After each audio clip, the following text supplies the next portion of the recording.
I caught my first king salmon when I was 2 years old. Well, Dad caught it. I chucked my brand new fishing pole at it. Lost the pole.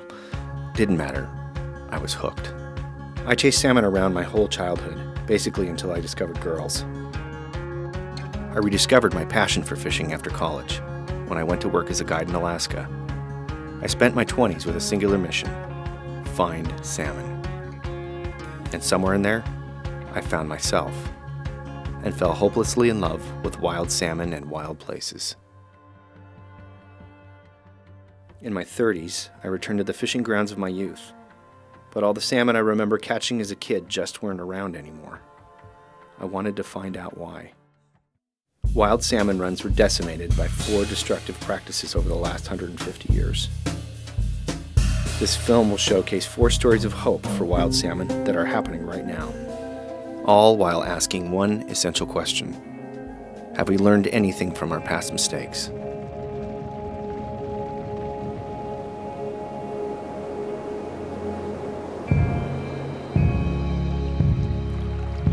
Of the 4, there is one story that is the holy grail of hope for wild salmon that were left for dead.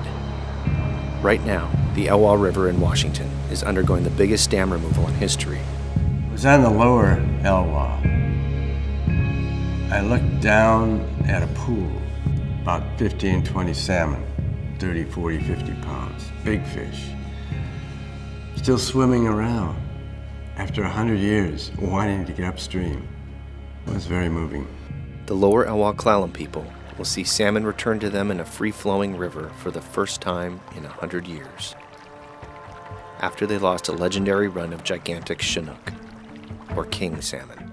The salmon played such a big part in the development, I think, of the culture of the First Nations people. The fish is what kept us alive, and the water, you know, it's life to us.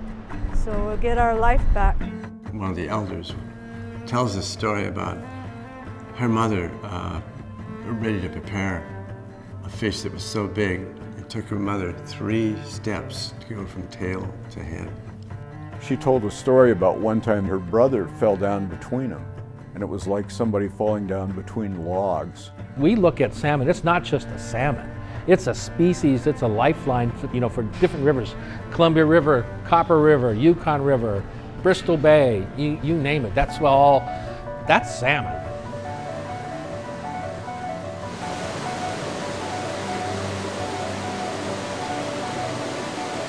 There's a contract between us and what we promised nature, and our promises have almost invariably fallen short. I think our not only our spiritual well-being and our sort of sense of what kind of people we are, but our economic well-being is ultimately dependent on healthy environments. When fish become a political issue, that's ridiculous. It has no business being a political issue. It's about our survival, it's about humanity, it's about civilization. Salmon are a vital food source for the planet. They're a national treasure. But to us here in the Northwest, they're more than that. They're a vital part of who we are.